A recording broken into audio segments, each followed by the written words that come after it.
Jadi hadirin sekalian, semua kita bisa jadi dai. Bisa ngomong ayo nggak adik-adik semua? Ayo gitu. Nah itu dakwah. Jadi nggak perlu harus menunggu jadi hafiz Quran, alim dulu. Mulai hari ini kalian di mana saja, jumpa siapa saja, ajak orang kepada Allah. Tugas kita hanya menyampaikan agama ke telinga manusia. Tugas Allah lah yang mengesankan agama ke hati-hati manusia. Satu orang yang dapat hidayah asbab kita, itu lebih baik daripada seluruh benda yang disinari matahari. Itu lebih baik daripada seluruh dunia beserta isinya. Itu lebih baik daripada unta merah satu lapangan. Satu orang, apalagi kalau 1000 orang. Saya punya ide fikir bagaimana semua orang boleh datang ke Bali, ketemu dari Sulaiman, harus bersyahadat pulangnya. Itu niat saya, Pak. Yang saya pakai kayak gini, saya akan samperin dia, dan saya punya teknik khusus berdakwah in English version. Kalau kalian mau belajar bahasa Inggris dakwahnya, nanti saya ajarkan teknik bicaranya. Mudah, mengislamkan orang kafir itu mudah. Yang susah itu mengislamkan orang Islam. Mengislamkan orang kafir itu seperti membangunkan orang tidur. Cepat bangun dia. Tapi kalau membangunkan orang pura-pura tidur, nah itu yang masalah. Sampai kiamat tidak bangun dia. Kecuali dibakar petasan di kupingnya. Dikasih gempa dulu, tsunami, baru bangun dia. Allahu Akbar.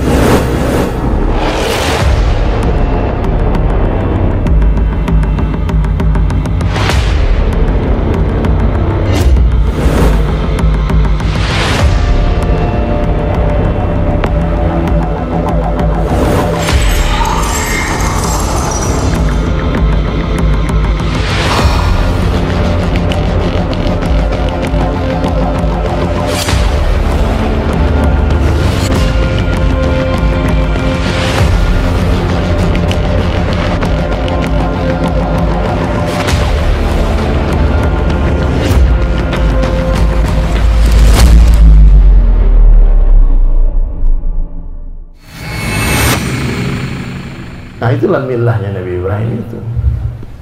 Belajar mencintai Allah melebihi segala-galanya. Itu misi kita 60 tahun, 70 tahun di dunia. Mencintai Allah melebihi anak, melebihi istri. Kan jelas tuh yang habis Quran. At-Taubah 24. Qul in kana aba'ukum wa abna'ukum wa ikhwanukum wa azwajukum wa ashiratukum ila akhir ayat. 8 perkara yang dicintai manusia. Ini berat, Pak. Yang membuat kita melalaikan Allah dan Rasulnya dan perjuangan agama Allah. Maka mulai hari ini tolonglah siapkan diri kalian untuk berjuang untuk agama Allah. Gunakan waktu untuk agama. Kalau tidak, waktu pasti akan berlalu, tapi bukan untuk agama. Sibukkan dirimu dalam perkara agama. Kalau tidak, kalian pasti akan sibuk, tapi bukan dalam perkara agama. Gunakan hartamu untuk agama. Kalau tidak, hartamu pasti akan habis, tapi bukan untuk perkara agama. Dan matilah dalam urusan agama. Kalau tidak, kalian semua pasti akan mati, tapi bukan dalam urusan agama. Subhanallah, hadirin sekalian, berjalanlah waktu itu. Berjalanlah. Saya dari tahun 2000 itu Pak Kiai, sampai 2011 saya tinggalkan itu musik. Saya tidak main gitar lagi. Saya cuma fokus dakwah. Masuk kampung Gulai Gunung, turun gunung gitu tiap tahun. Sampai 2011 saya pergi dakwah ke Hong Kong, ke Cina. 4 bulan. 4 bulan saya keliling di Cina. Pulang-pulang 4 bulan saya mampir transit di Bandung. Ketemu anak-anak band. Waktu itu ada Peter Pan, belum ada Noah ya. Ada Mata Band, ada Nine Ball semua. Saya temui anak-anak band tadi, bertanya mereka, "Bang, kenapa Bang Diri nggak main musik lagi? Apa musik haram?" Baru saya seperti terbangun daripada saya begitu menikmati berjalan-jalan di langit. Saya nggak peduli dengan TV, saya nggak mau difoto, nggak mau apa-apa. 11 tahun itu, Pak.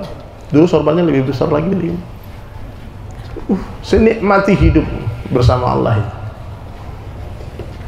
Ketika ada pertanyaan semacam ini, baru saya shock. Ternyata kaum saya,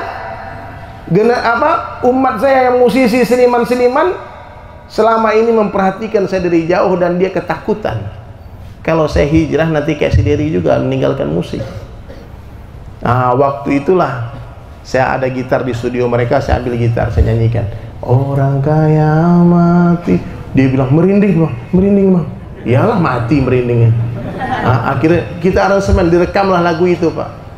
Direkamlah lagu orang kaya mati DSAS ini. Kemudian diambil sama satu stasiun swasta untuk dijadikan soundtrack sinetron. Judulnya Maijah Pengen ke Mekah. 3 tahun di TV tiap hari lagu itu diputar. Kalau ada orang sedih, ada orang mati, langsung lagu itu putar. Orang kaya mati. Dan tidak tahu siapa penyanyinya. Saya nggak mau nama saya ditulis, saya nggak mau. Pokoknya udahlah, pokoknya putar lagu itu biar orang nggak tahu penyanyi siapa. Aku nggak masuk TV. Dia aja mesti nggak mau. Di foto aja nggak mau. Oh, sampai habis sinetron itu hampir 1000 episode.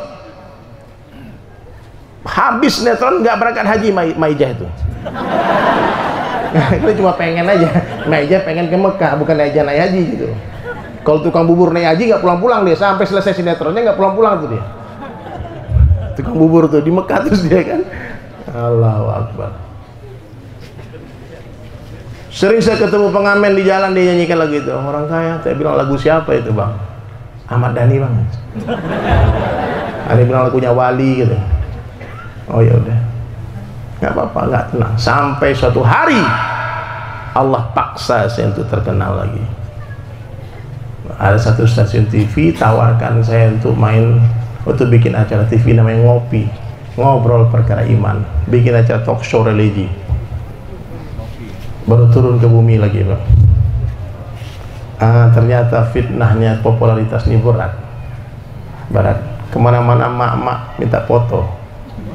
Emak-emak ini militan pak, makanya saya bilang kalau sudah acara tolong bilang sama emak-emak jadi nggak mau difoto sama emak-emak kecuali ada mahramnya. Karena pernah aja emak-emak foto di crop berdua kan diupload di YouTube, nggak mau bisnis bini saya dibikin, ini siapa lagi nih katanya. Itu jadi masalah juga pak.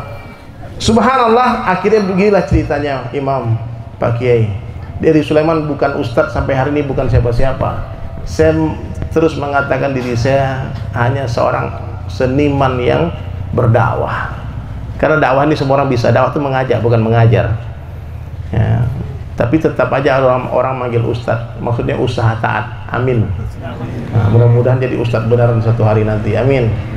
Dan alhamdulillah tahun lalu saya pergi umrah, saya silaturahmi ke rumah Habib Rizik Syihab, tak janjian datang Ustaz Abdul Somad, ketemu di sana.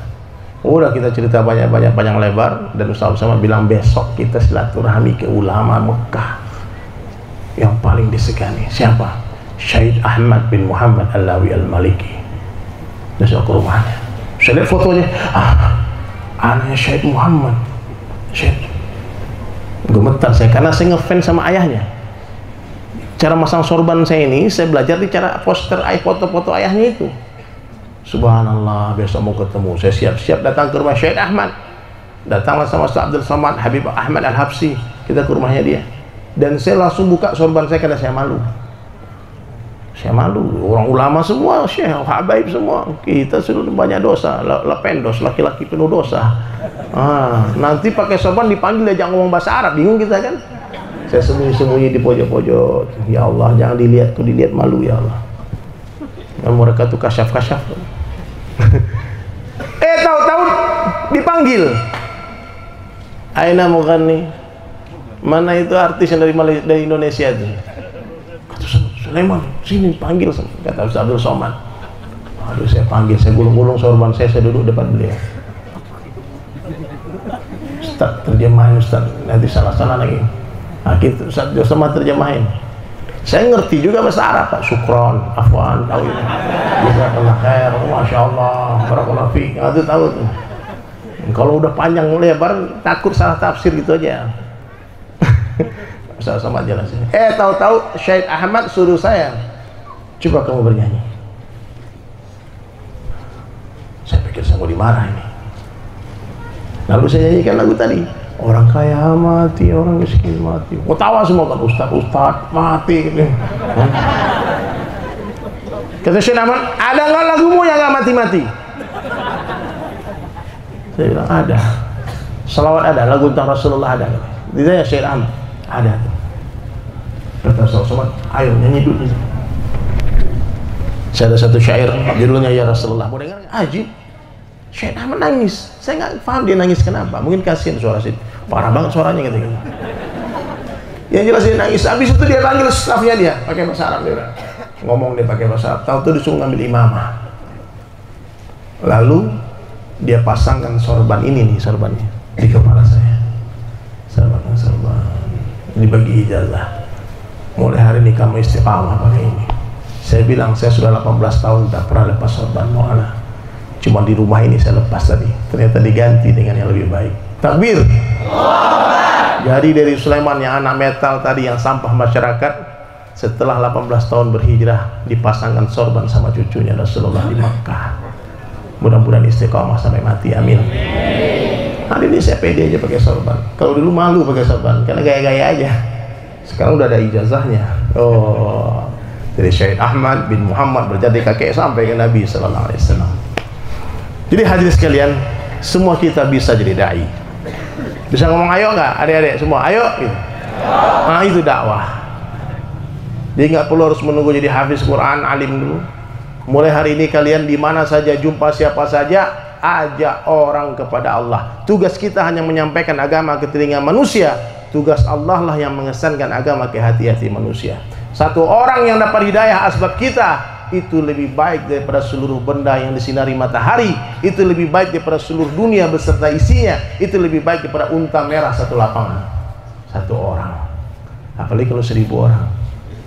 Kalau saya Pak Kiai Imam dari pertama ini Mas Iwan saksikan ini Arimatea, kalau beliau menyelamatkan orang-orang murtad kembali ke Islam. Kalau saya mengislamkan orang-orang kafir, kerja sehari-hari. Saya punya ide fikir bagaimana semua orang bule datang ke Bali, ketemu dari Sulaiman harus bersyahadat pulangnya. Itu niat saya Pak. Dan tidak benar, betul-betul hadirin sekalian, kalau ada orang bule senyum lihat saya pakaian kayak gini, saya akan samperin dia. Dan saya punya teknik khusus berdakwah in English version. Kalau kalian mau belajar bahasa Inggris dakwahnya, nanti saya ajarkan teknik bicaranya.